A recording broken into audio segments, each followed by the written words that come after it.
और इतना ही नहीं, चुनाव आयोग बंगाल में 77 बूथ पर फिर से वोटिंग का भी मन बना रही। दक्षिण 24 परगना जिले की 4 विधानसभा सीटों के 77 बूथ पर फिर से चुनाव कराने की चुनाव आयोग तैयारी कर रहा है।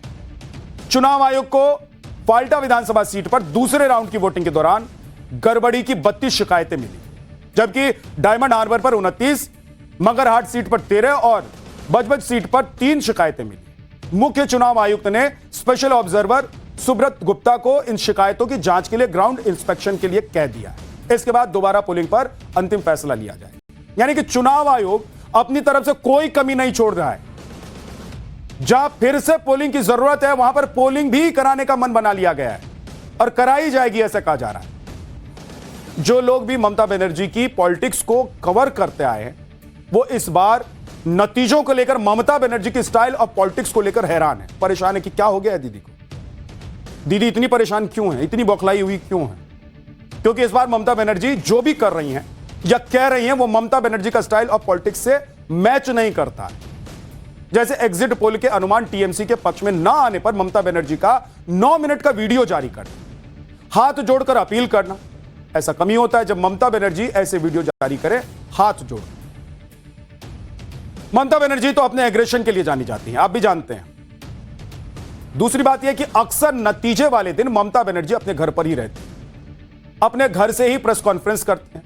लेकिन इस बार ममता बनर्जी स्ट्रांग रूम में जाने की बात कर रही है, काउंटिंग सेंटर में जाने की बात कर रही है। तीसरी बात यह है कि ऐसा पहली बार देखा गया कि वोटिंग के दिन भी ममता बनर्जी बूथ बूथ जाकर जायजा ले रही है। यानी कि ममता बनर्जी इस बार वो चीजें कर रही हैं जो उन्होंने पहले कभी नहीं की, और इसके पीछे यह तर्क दिया जा रहा है कि यह ममता बनर्जी के लिए सबसे मुश्किल चुनाव है।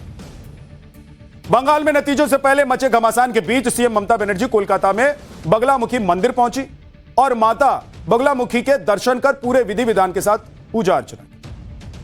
ममता बनर्जी के माता बगलामुखी मंदिर पर पहुंचने की चर्चा इसलिए भी हो रही है क्योंकि माता बगलामुखी को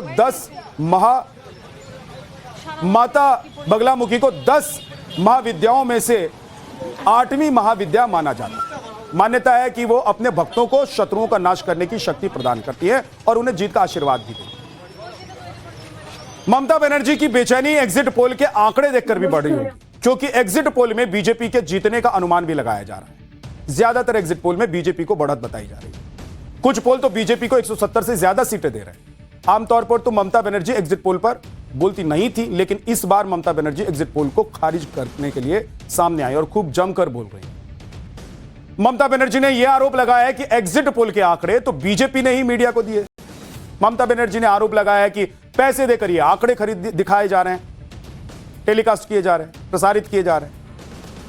ममता बनर्जी ने कहा है कि जो भी टीवी पर दिखाई दे रहा है वो कल दोपहर 1:08 पर बीजेपी दफ्तर से आया है। ममता बनर्जी ने आरोप लगाया है कि इसके लिए बीजेपी ने पैसे दिए। ममता बनर्जी ने यह भी आरोप लगाया है कि एग्जिट पोल एक बड़ी साजिश का हिस्सा है, नतीजों से पहले परसेप्शन को प्रभावित किया जा रहा है। कमाल की बात, मतलब नतीजों से पहले परसेप्शन को प्रभावित किया जाता है या चुनाव से पहले, वोटिंग से पहले किया जाता है। इसी से आप दीदी की बौखलाहट को समझ सकते हैं। ममता बनर्जी यह भी आरोप लगा रही है कि मार्केट सेंटीमेंट को स्थिर रखने के लिए और टीएमसी काडर का मनोबल तोड़ने के लिए एग्जिट पोल का नैरेटिव सेट किया जा रहा है।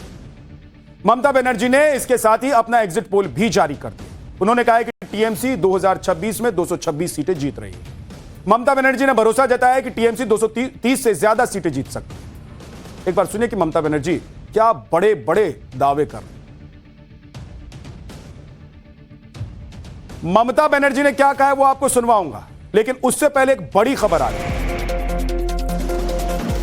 कि जहां पर टीएमसी के कार्यकर्ता और नेता स्ट्रांग रूम के बाहर बैठे हुए हैं, वहां ममता बनर्जी पहुंच गई। ये आप तस्वीर देख रहे हैं, ममता बनर्जी स्ट्रांग रूम के बाहर पहुंच गई हैं। इससे पहले उन्होंने एक वीडियो जारी कर अपने समर्थकों, अपने कार्यकर्ताओं, अपने नेताओं को कहा था कि जब तक काउंटिंग नहीं हो जाएगी तब तक स्ट्रांग रूम की सुरक्षा करनी। तो ममता बनर्जी पहुंच रही है वहां जहां पर स्ट्रांग रूम के बाहर टीएमसी के कार्यकर्ता और नेता बैठे हुए हैं। नेताजी इंडोर स्टेडियम में जहां पर ईवीएम्स को स्ट्रांग रूम में रखा गया है, वहां भी टीएमसी के कार्यकर्ता जमे हुए हैं, भीड़ लगी हुई है, हो हंगामा चल रहा है।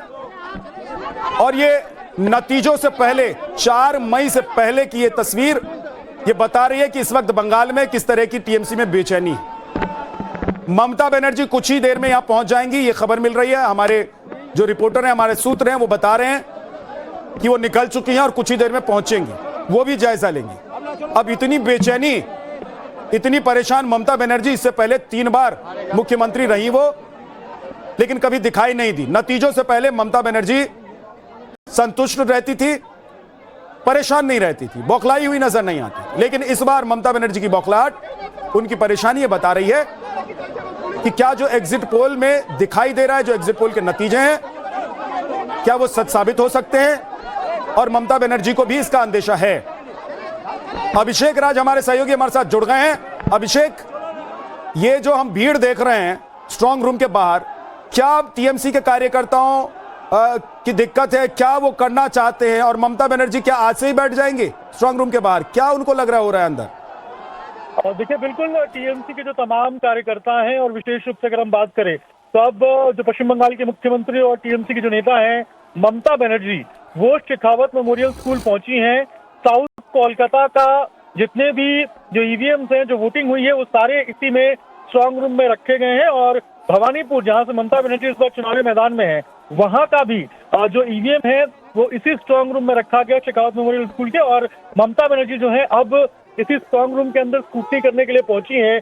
और इसके साथ साथ जो फिराद हकीम है, जो अभी खबर आ रही है, वो भी वहां पहुंचे। अभी जस्ट जो है फिराद हकीम, वो भी वहां पर पहुंचे हैं। और अब देखना होगा कि ममता बनर्जी बाहर निकलेंगी तो क्या कहती हैं, क्योंकि जिस तरीके से टीएमसी शाम में हमने देखा कि आरोप लगाती रही कि अंदर कुछ जो छेड़छाड़ है वो हो रहा है। और उसके बाद जो हमने देखा कि पहले टीएमसी के जो मंत्री हैं वो शशि पाजा, वो वहां पहुंचती है इंडोर स्टेडियम नेताजी, और उनके साथ साथ जो कुणाल घोष है टीएमसी के प्रवक्ता हैं, वो भी वहां पर पहुंचते हैं। और उसके बाद वो लोग वहां पर धरना पे बैठ जाते हैं। पुलिस हालांकि उनसे रिक्वेस्ट करती है कि वो वहां से चले जाएं। टीएमसी के कुछ कार्यकर्ता भी पहुंचते हैं। और अब जो खबर आ रही है उसके मुताबिक जो पश्चिम बंगाल के मुख्यमंत्री ममता बनर्जी हैं, वो पहुंच चुकी है शेखावत मेमोरियल स्कूल, जहां पर उनकी कॉन्स्टिट्यूएंसी का जो पूरा ईवीएम है वो स्ट्रांग रूम में रखा हुआ है। और वो इस वक्त अंदर मौजूद है और लगातार जो स्क्रूटनी है वो कर रही है। साथ ही साथ फिराद हकीम, टीएमसी के जो नेता हैं, वो भी अंदर मौजूद हैं। और अब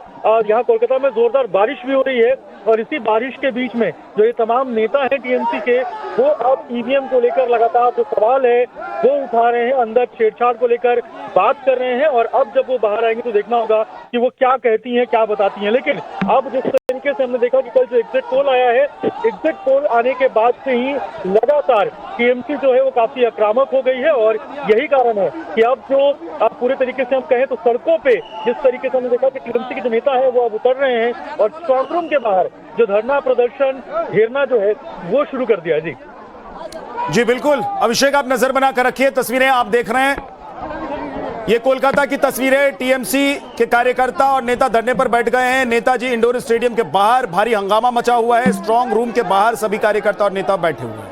ममता बनर्जी कुछ ही देर में पहुंच जाएंगी, ये बताया जा रहा है। जानकारी आ रही है कि वो भी जाएंगी और जायजा लेंगी कि इस वक्त स्ट्रांग रूम की स्थिति क्या है, हालत क्या है। हालांकि अंदर जाने की किसी को इजाजत नहीं है।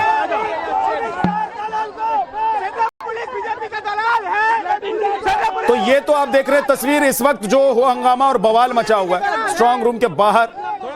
लेकिन ममता बनर्जी ने क्या कहा है इस पूरे मुद्दे को लेकर, एक बार सुन लीजिए। भाजपा आकर गोलमाल कर रहे हैं। हम लोग ये जो वो लोग किया था, हम लोग का शांतिपूर्ण धरना था। हम लोग का कुणाल घोष, शशि पांजा, हम लोग शांतिपूर्ण धरना में थे। और भी एआईटीसी के पार्टी के इलेक्शन एजेंट्स थे और भी प्रार्थी आए। बीजेपी आके हंगामा किया यहाँ। हम लोग शांतिपूर्ण बैठे थे। আমরা তো শান্তিপূর্ণ ভাবে ছিলাম।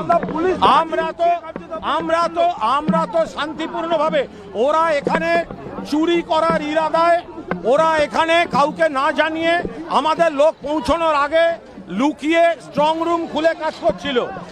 ডক্টর পাঁজা, আমি এবং আমাদের টিম আসার পর আমরা এই বিষয়টা হস্তক্ষেপ করি এবং আমরা নজরে আনি। তারপরেও আমাদের ঢুকতে দেওয়া হয়নি। এরপরে আমরা যখন বসেছিলাম শান্তিপূর্ণভাবে আমাদের কাজ চলছে, কথা চলছে। বিজেপি এসে গন্ডগোল করেছে এবং বিজেপির কিসের জ্বলন? আপনাদের বের করে দিল, কিন্তু তাপস রায় ভিতরে ঢুকে গেলেন, এটাকে কি বলবেন? ওটা তো নিজেদের পার্টি অফিস, দালাল সেন্ট্রাল পুলিশ বিজেপি লোকদের নিয়ে, কলকাতার পুলিশের হাতে নয়। আর কলকাতা পুলিশের লোকরাও তো এখন সমস্ত ইলেকশন কমিশনের বসানো। ফলে আমাদের আরে ও প্রার্থী হলে আমরাও প্রার্থী, প্রার্থীকে সরাবে নাকি? সামনেটা ছাড় না, একটু সামনেটা ছাড় না, সামনে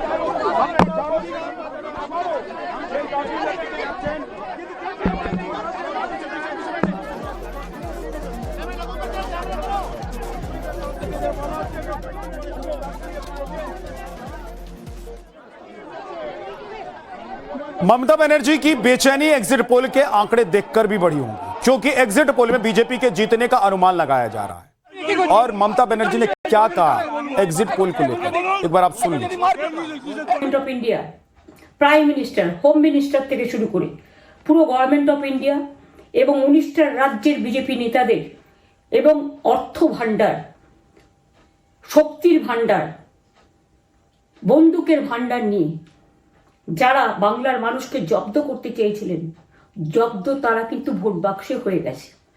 আমি আপনাদের নিশ্চিন্ত করে বলতে চাই, যেটা টিভিতে দেখাচ্ছে এটা বিজেপি অফিস থেকে কালকে বেলা 1:08 সার্কুলেট করেছে এবং টাকা দিয়ে বলেছে যাতে এটা দেখানো হয়। তার কারণ হচ্ছে আমার কাছে স্পেসিফিক ইনফরমেশন এসছে 1:08-এ, আমি কোনো একটা প্রেস মিডিয়ার থ্রুতে পেয়েছি 226 ক্রস করবো 2026-এ। মানুষ যে বিপুলভাবে ভোট দিয়েছে, আমার তাদের প্রতি পুরো ভরসা, বিশ্বাস, আস্থা আছে। কিন্তু আমার বিশ্বাস আছে আপনারা সঠিক দায়িত্ব পালন করেছেন আগামী দিন আপনাদের অধিকার রক্ষার জন্য। আমি নিশ্চিন্ত করে বলে যাচ্ছি, মা মাটি মানুষ জিন্দাবাদ, মা মাটি মানুষ ধন্যবাদ, তৃণমূল কংগ্রেস ধন্যবাদ, তৃণমূল কংগ্রেস জিন্দাবাদ, জোড়া ফুল জিন্দাবাদ এবং জয় বাংলা। বাংলার জয় হবেই, বাংলা করবে জয়, বাংলার মা করবে জয়, আম্মা করবে জয়, মাদার করবে জয়, বাংলার মা মাটি মানুষের হবে জয়। इधर ममता बनर्जी एग्जिट पोल को खारिज कर रही हैं, उधर टीएमसी के नेता भी 2021 के एग्जिट पोल के नतीजे दिखाकर यह दावा कर रहे हैं कि एग्जिट पोल तो पिछली बार भी बीजेपी की सरकार बनवा रहे थे, लेकिन फिर भी हुआ क्या। टीएमसी सांसद डेरेक ओब्रायन ने कहा है कि एग्जिट पोल की विश्वसनीयता क्या है। बंगाल चुनाव 2021 देख लीजिए, डेरेक ने 2021 में 3 एग्जिट पोल के नतीजे भी दिखा दिया, जिसमें टीएमसी को 143 से 162 सीटें और बीजेपी को 115 से 147 सीटों का अनुमान था।